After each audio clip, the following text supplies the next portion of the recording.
I'm Arundhati Ramanan, and ahead of Women's Day on Friday, we decided to put the spotlight on women entrepreneurs who are creating waves in the startup world. First up, let's go across to my colleague Shruti Mishra, who has a panel of women entrepreneurs with her.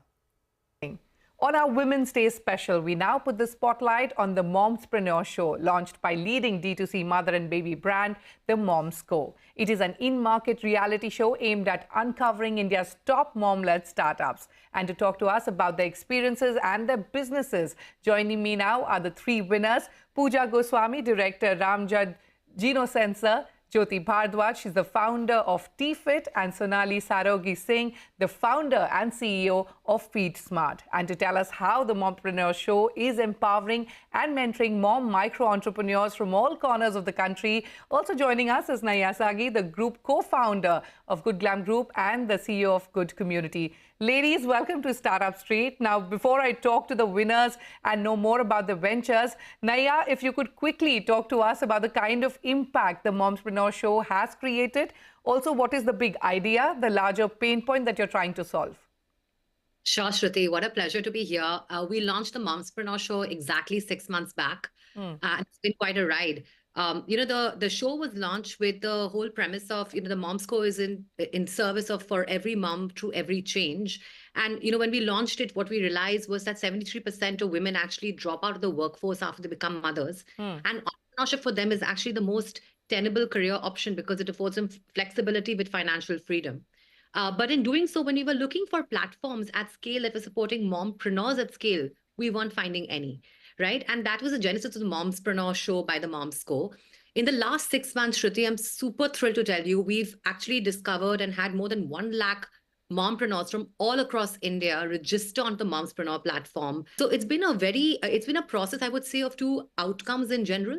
One is that we have created Asia's largest platform to support mom entrepreneurs at scale. Number two, we've been able to create and bring to public attention these stories of inspiration that are now setting aspiration for other mompreneurs to look to and aspire to. Now, let me now quickly get to the winners. Pooja, first tell us how was your experience, and then if you could also give us a sense of what Ramjad Geno Sensor does.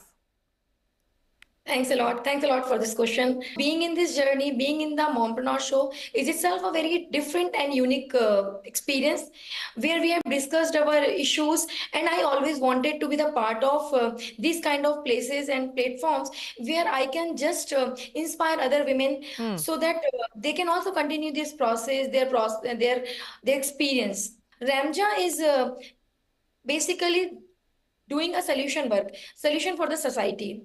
Here we are giving the results of infection and antimicrobial resistance in just 90 minutes. So right now in country, word over the results of infection, for example, UTI, sepsis, you need to wait for 72 hours. And these are creating antimicrobial resistance and leading towards the death. It is a very, very big global threat. So we are actually working on this solution. Jyoti, you dream of making TFit available everywhere there is a bottle of cola. Tell us how and what is it that TFit offers? First of all, thank you so much to you and Naya for creating this platform for mom entrepreneurs. So TFit is an unsweetened beverage brand. We make our beverages from real teas and spice blends and Ayurvedic herb blends.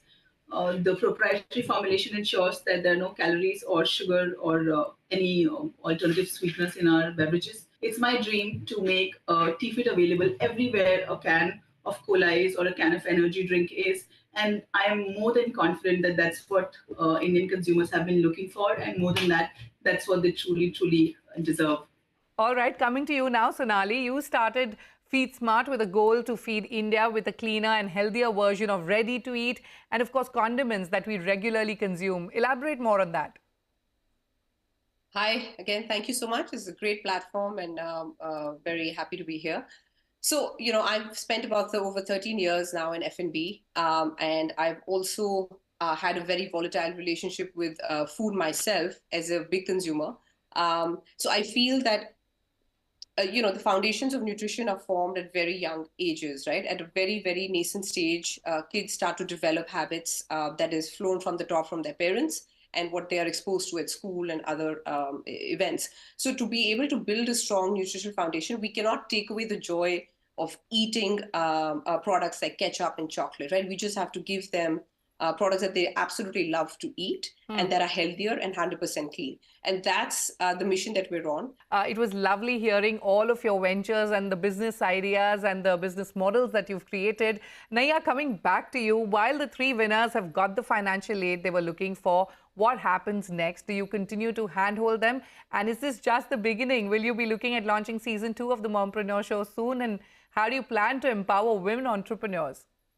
So, Shruti, I don't think any of these winners need handholding at all. As you can see, they're amazing in their own way. I think what we've been able to do is create a platform for them to amplify the mission that they're on. And, you know, in service of that, we have given them both cash as well as media grants, plus access to some top investors who really are in service of women-led startups, right? So I think that's been the premise of the entire piece.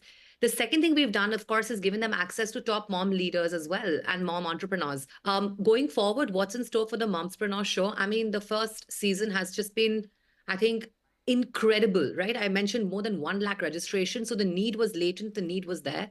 What we're going to be doing is definitely having more seasons of this in India. But the plan is also to take this platform internationally. And we'll probably be launching in the GCC very soon as well, because what we're finding there again is a whole cohort of moms who are entrepreneurs who are finding their voice and finding their ambitions. All right. On that note, it's time for me to wrap up our conversation. Pooja, Jyoti, Sonali, once again, many congratulations and wish you the very best for your future. Naya, many thanks for joining us today here. It's an absolute pleasure talking to you. Thank you so much. Thanks, Shruti. Thanks for having us. And moving on, Avataar Skin provides a full spectrum of tech-enabled, innovative and non-invasive skin treatments for both men and women. It offers at-home treatments for skin conditions, including acne, pigmentation, hair fall, unwanted hair growth, wrinkles, and weight loss. She recently went on Shark Tank and managed to get 2 sharks to bet big on her Avataar Skincare. Today, we put the company's founder, Soumya Mishra, on the hot seat to talk about the growth plan. Soumya, thank you so much for joining us on the show today, especially on Startup Street and coming to the studio. First off, you know, you did engineering and then you went to shooting school. And then post that, you decided to start a skincare brand. So how did this happen? What made you come up with this idea? First of all, thanks for having me here. And my life has always been unplanned. I come from a middle-class background. The aspiration, like my parents, was also always to get into a good organization, add value, and retire from the same organization. Only until, you know, life started to feel you know, there was something missing, wanted to add more value. And skin is something which, with which I've had my own struggles. I've had like really bad skin, and I don't know how many skin clinics I visited, and then finally zeroed in on one, took a treatment, my life changed like this. But my whole experience was not that great. And second, it was very expensive. So I wanted to do something in this space, create disruption, as well as democratize the treatments which are currently globally available, but not here. Absolutely. I'm going to come to the part of, you know, pricing as well. But the skincare space is so highly competitive. So talk to us about how your services are different. What do you have on offer and what's the USP? Sure. So, of course, so the bulk of the market in the country is skincare products. The laser treatments of the skin clinic market is still close to $1 to $2 billion in a $20 billion beauty and personal care category. The way we differentiate is we're providing solutions which can help people get the skin that they want in the quickest, the most effective manner. And the way we differentiate versus, you know, everything else that is available is in terms of the technology that is used, the combination of technology that goes into it. There's a fair bit of artificial intelligence that's gone into devise the treatment, to devise the treatment for a customer. So, and that's how we're most effective. Right. And you also said when it comes to skincare, also affordability is the biggest problem, right? And you claim to be 20 to 30% cheaper than clinics. So how are you doing this, and any new offerings that we can look forward to? So see, there is a lot of innovation that has gone into how we make the treatments available. So, you know, right from the setup, we don't buy any brand's machine. We manufacture our own machine. So we are sort of pseudo, you know, backward integrated. So there we are able to cut a lot of cost. And while our devices are all certified and US FDA approved and everything. And then we are not as greedy as we could be. And we just try to pass on the benefit to the customers. And it's at home. So a large part of a skin clinic, which is fancy real estate and, fancy employees, all of that cost also goes down. Right. So you're manufacturing to yourself most of these things to make it cheaper for the customers. So then let's talk about revenues, right? So what are the kind of revenues you've been clocking? It's you started the company in 2022. So what are the revenues you're clocking, and what are the targets that you've set for yourself going forward? Right. So we are, so last month we closed at close to 1 crore a monthly revenue, which was a great jump from a 60 lakh revenue, which was there, which we quoted on Shark Tank back in December. So we started, making revenue only from January of 2023. So it's been like close to slightly more than a year since we started to, market our products. And the plan is to become a 100 crore ARR company by the end of this year. So we are aiming to grow 8x from where we are in next 10 months. So that's a big target for the next 10 months that you've set for yourself. So then let's talk about your present, right? What's your current presence? Which are the cities that you're present in? Who is your typical customer, right? Who are you catering to? And also men versus women. Are you seeing many men as women wanting these services at this point? Because in the past, it's always been sort of taboo, to say the least, right? Right. So, I'll take all the questions one after the other. So we are now present in 9 cities. So all the metros, and then, we are also piloting with cities like Chandigarh and Ludhiana to see what kind of traction we are able to generate in slightly smaller cities. In terms of who are the customers, nothing could be further from the truth. Everybody wants to look good. So we have customers who are, really young, college-going girls and boys, and then the clientele goes up to, say, 50, 60-year-old women, who are taking anti-aging treatments or hair fall treatments as well.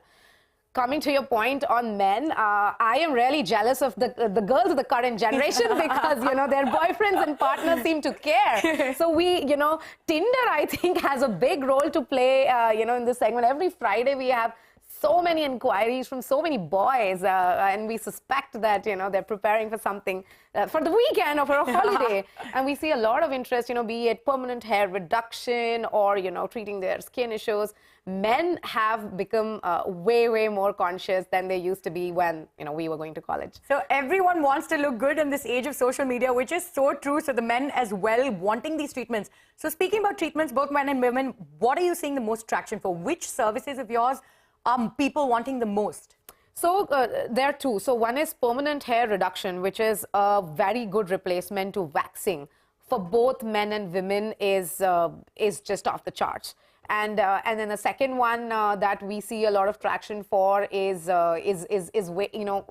quick weight reduction. So people are fitness conscious, but people these days are not as patient. So while they would diet, go to the gym, but they also want much faster results. So weight reduction through ultrasonic cavitation and through various other technologies is also very common. So weight reduction on top of the list there. But before I let you go, I have to ask you, you were on Shark Tank recently and you actually got yourself a deal. So what are you going to do with the funds raised, and what is the growth plan? What are you set out to do in the next 10 months to achieve that big target you set for yourself? Right. So I think a bulk of our investment would go in building a solid tech. We are building an artificial engineering driven portal where somebody can, and some of it is already launched on our website. You just take a picture and then the algorithm decides which treatment, what frequency, what intensity.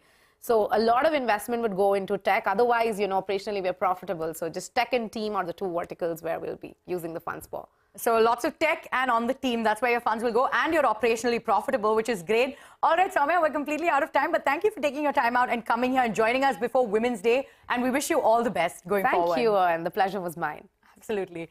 On that note, it is time for us to head into a short break. But coming up in a bit to support women founders, Peak 15 has announced a fellowship program called Spark with 14 companies and 16 female founders.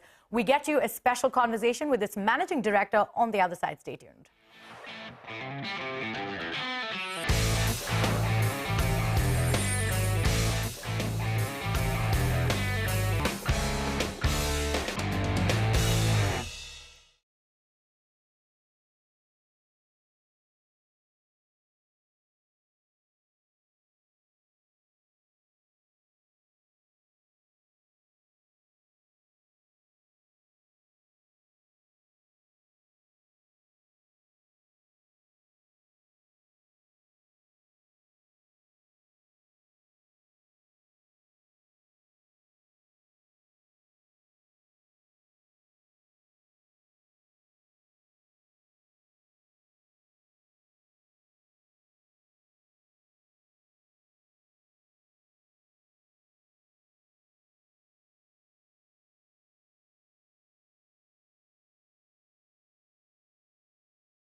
Venture capital firm Peak XV recently announced the third cohort of its Women Entrepreneurs Focused Spark program with 16 female founders across 14 companies. Now, Spark is a program for female founders which includes a $100,000 equity-free grant and one-to-one mentorship with the Peak XV team and their founders across their portfolio from India and Southeast Asia. So joining me now to tell us more about this program is Peak XV's Managing Director, Sakshi Chopra. Sakshi, welcome to Startup Street. Thanks very much for your time here. You know, we know there's lots to talk about when it comes to tackling the gender imbalance issue, but tell us what the idea behind Spark was now in its third cohort.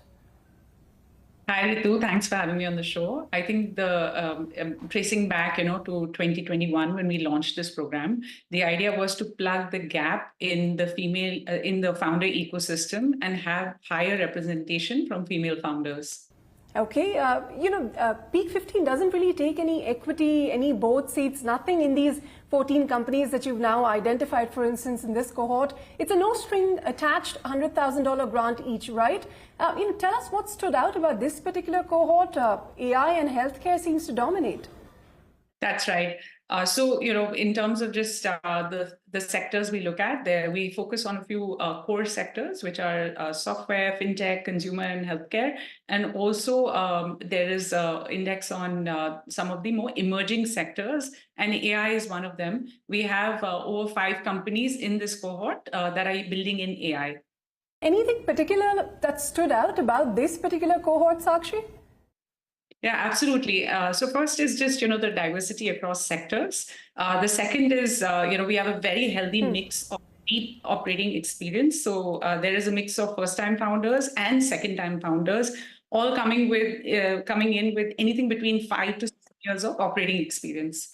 Well, Sakshi, what exactly are you looking for when you're shortlisting founders and companies to Spark, and how is it any different from, say, when you look at companies at Surge or your regular investments? Maybe an example you could give us of a founder that really impressed you this time around?